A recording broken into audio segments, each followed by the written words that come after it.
Hello, Petra. Welcome to the show. Hello, Karin. Hello from Switzerland to Canada. Thank you so much for being a guest on my show. Now, for people who do not know you yet, Petra, could you please introduce yourself with the 5 facts according to the Working Out Loud method? Yes, I'm happy to, Karin. So, I am the happiest wife in the world with the best husband in the world. I do have a twin sister, 3 brothers. I have 3 stepchildren and numerous nieces and nephews. That's the number one. I am the founder of Role Model Rebels. This is a think tank for women. And I'm also the founder of the Davos Digital Forum. I am an absolutely enthusiastic amateur cook, and I love to start new projects. So, not only talking about them, and I really love to start, and I'm not afraid to fail.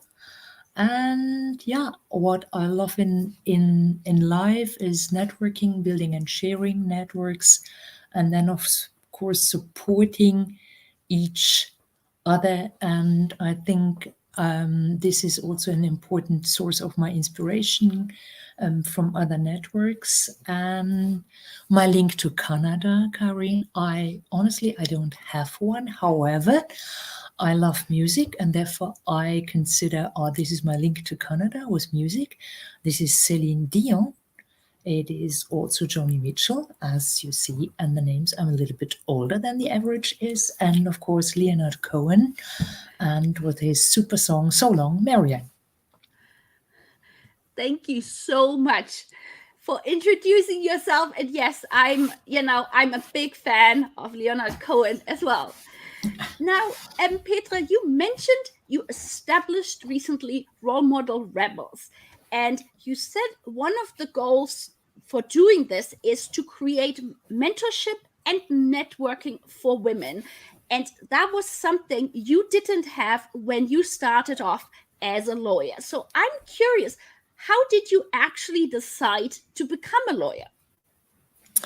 Quite honest, I was 18, 19, as maybe a lot of people today. And at that age, normally you have no clue what you really want to do. And also, I had no role model. There was basically no one who tell me do this or that. However, and I was just like born and raised in a small region in Germany. And of course, we had some neighbors and they had an academic background. And they just told me, and just like you have to study law, you have to become a lawyer. This is really cool.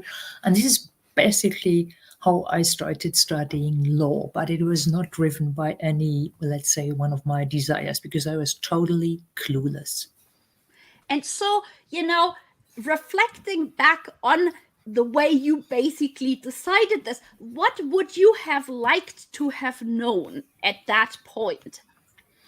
To be quite honest, I really had no idea in the end how, let's say, what a lonely study this is, how lonely you are. You are sitting there reading book, looking at books. And also, for me at least, it was very boring, because in these times, as a career objective, you could become a lawyer, a judge, a corporate lawyer. And you know what? There were not opportunities like today, what you can do with law today. I, of course, consider this all totally different. However, in retrospect, for me, it was not really the right decision, because I was always a very creative and very, let's say, STEM-driven lady. I would have loved to study architecture or mathematics or industrial architecture, but you had no idea, and especially as a woman, what do you do as an industrial architect? There was no role model for that. And therefore, I think it's so super important that today we are so many, and we are so many women in really impressive positions, and we can be a role model. So, to be quite honest, if someone would have told me, if you study law, you can do this and this and this, and if someone would honestly told me it can be very boring, etc., I don't think I would have studied law. However, today I'm happy that because it's also a fundament of a lot what I'm doing today. Thank you so much for giving this advice to all of our viewers and listeners. And also, I would like to say hello. We just had a comment from somebody. It's unfortunately it just says LinkedIn user who is saying hello to us. We don't know from where that person is. It would be interesting if that person could tell us where they are listening and watching us right now. And now, Petra, as you mentioned, you had so many different, you're very creative. You were very interested in different aspects. And back then, it didn't seem that law was that creative or that there were so many different opportunities. So when I was doing research on you, you had mentioned in a podcast that sometimes you were actually envious towards somebody who was more, I would call them like very focused on one direction rather than a generalist. And so for especially young professionals and viewers who might be watching us and listening to us, who may feel very similarly, that they don't maybe know immediately after they finish their degree, or they are early into their career and they don't know, what should I be doing? What direction should I be focused at? What advice would you give them based on your own career? First of all, I would really try to talk to a lot of people who are older than I am myself, who have other experiences. I would also check what really interests me, and I would really talk to these role models, or to these women or men, doesn't matter, and also listen to the pro and the cons, so the contrast, so that you really know what's in. And even if someone tells you, don't do this, you won't earn money, etc., etc., if it is really your passion, you will earn money. Because if someone forces you in something you don't like, you will never be successful. I just today, for example, I spoke with a lady who's basically behind a company. They are managing domain names, something like this. So I was talking to her and saying, hi, hello, good morning, how are you today? And she said, well, so la la, it's only Tuesday. And this is something where I felt she doesn't love her job. So regardless which day it is, even if it is a Friday, she has the weekend and she starts on Monday again in a boring job.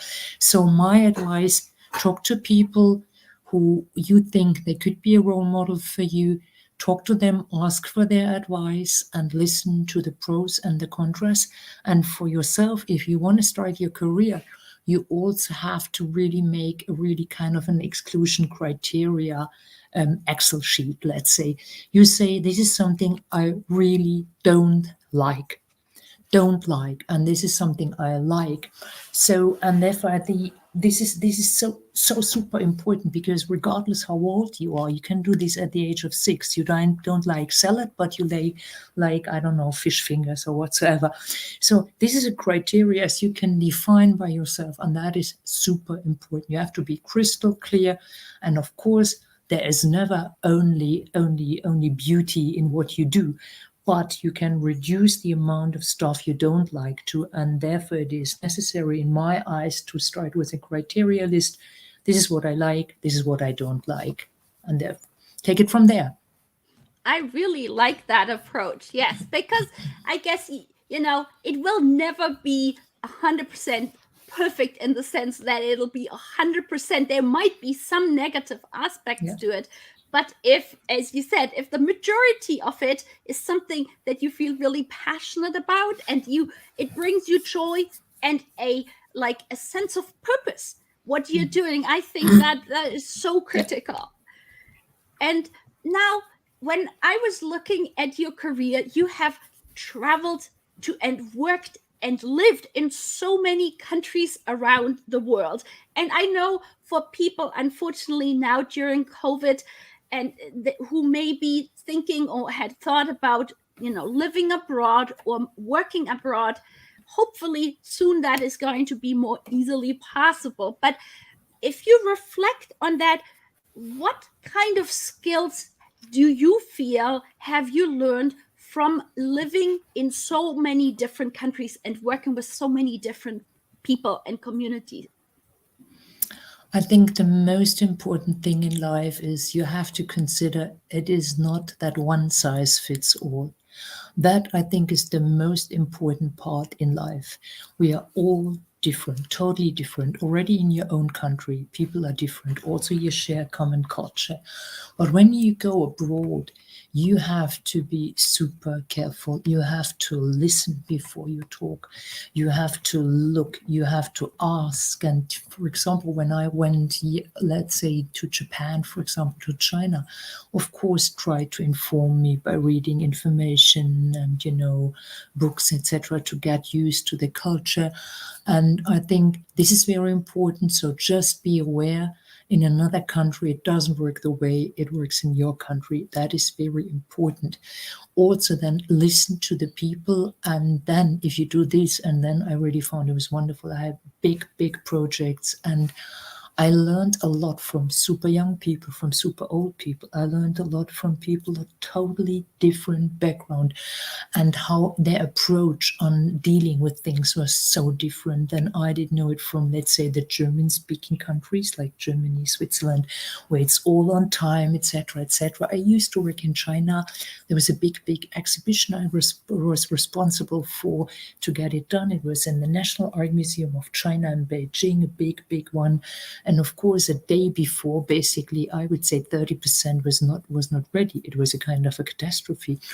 And to me, it was kind of easy because at that time I have been living in China, or was there in China so often. I was 100% sure they get it ready by the time. There will be no disaster. And this is something I have learned to just like listen and look how other people do other things and deal with this.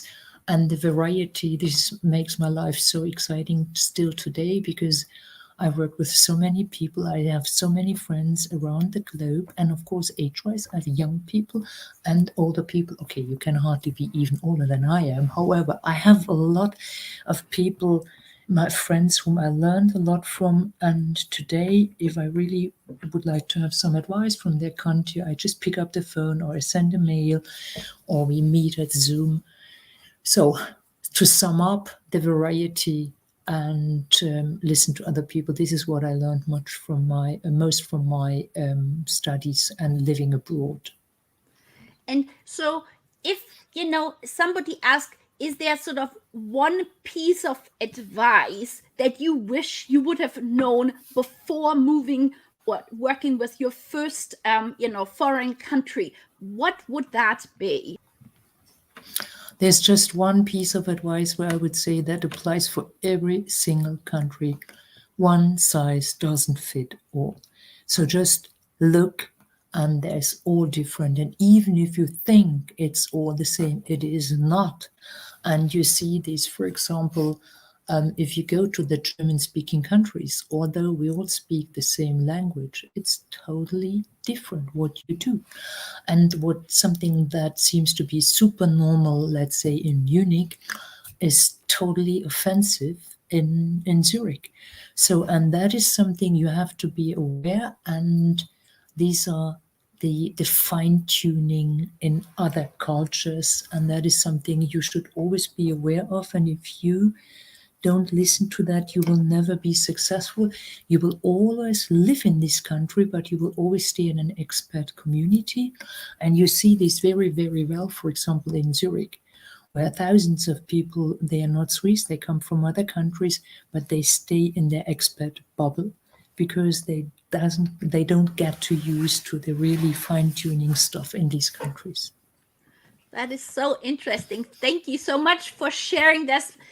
These are, I find so important pieces of information for our listeners and viewers if they are contemplating to move one day to another country to already know that. Yeah. So thank you. Thank you, Karin. And now, you have founded many different organizations, and as you've just said, you communicate with people all around the world. And what I'm curious about is looking forward, maybe in the next 5 or 10 years, with all of the knowledge you have now, what do you feel, if you had to advise a young professional, what are the skills that you feel become more and more important over time? Well, I think first of all, the skills is that you have to be curious. The skills is you have to be aware whatever you start learning will change. Sometimes even on a daily basis, or let's say you're always too late. If you think, okay, I got it. No, development is so quick today. So what I think is super important, we all need to know digital skills. We all need to know how to build scalable business. We all should also know how to interact in a world where we basically don't know each other. So I don't know your listeners. I have no idea who is listening. However, you should know how to position yourself, how do you do your own branding and marketing in a way that it is accepted by many people. And therefore I think this is something what is important, and also of course what is important, position yourself in the right networks. That I think is super super important. If you don't have the right networks, if you do believe you live in a city and that's enough, I would say you will be proven wrong very short, because times are changing. And therefore, so I think learn digital skills, stay curious, and enjoy learning, because it's so much fun, and stay this lifelong learning. This is something I love, the idea, and I'm the best example that this is possible. Thank you so much. And I was just about to ask you an it's possible statement, and you just, told me this. Is there any other it's possible statement you would like to share with our listeners, as this is our theme for the Canada Career Month? Yeah, I think it's possible. What I really do believe is whatever you have in mind, it's possible, but you have to start. You have to start, and don't let any doubters get you down. Just start with this. And even if you fail, you learn what it is about. And you can start business today with a small amount of money. You don't need to have millions to start your business, but start it, get the experience. And I think it's possible. And of course, in a way, if you have an idea, if you have a vision, never give up. Just try it. You will not be successful in the first run. You may fail. I also failed. There was not everything I did was super cool and super. I also made mistakes. Maybe the biggest mistake I made is, like, I thought someone would like this and this, so I didn't ask my end user, do you really like this? And even today, I'm running this Role Model Rebel, big network think tank, and I drive the content. I'm very content driven and life, but I also see that a lot of people also like soft topic, like group coachings, how to re-entering the work market, what do you do, etc., etc. And I got to know, or had to learn that this is also important. So just sum up, it is possible. If you really have a vision, start and never give up. Thank you so much, Petra. This has been so helpful. Now, how can people find you on social media? Very easy. So you can find me on LinkedIn, as you see, Petra Arends-Paltzer. You can find me on Twitter. My Twitter name is P. Paltzer, so my prename and then Paltzer. And then, of course, I have these two websites. The one is the Host Digital Forum, and the other one is rolemodelrebels.com. And I invite everyone to have a look at this website, especially, of course, young women, because this is a network for women only. But it doesn't mean men can't be member, but they are also there to present if they have cool ideas, cool projects, etc., etc. Thank you so much. And I will be sure when our conversation here will be created into a podcast episode, that I put all of the information you just shared on how to contact you into the show notes. And now, as the very last question I have is there anything that we have not talked about today that you would like to share with our listeners?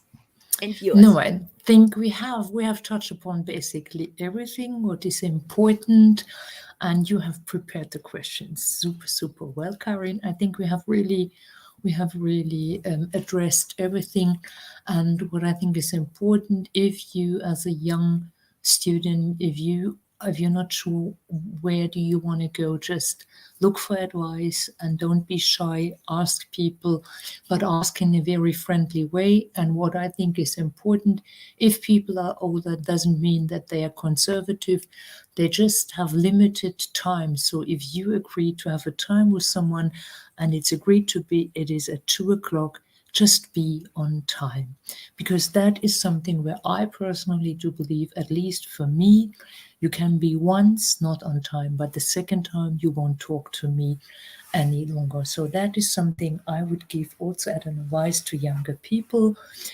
If you want to get something basically for free, then you have to fulfill basic requirements in behavior and style. That is a wonderful ending. Thank you so much, Thank Petra, you, for Karin. coming. It was really, really nice. And what I will do is just show a quick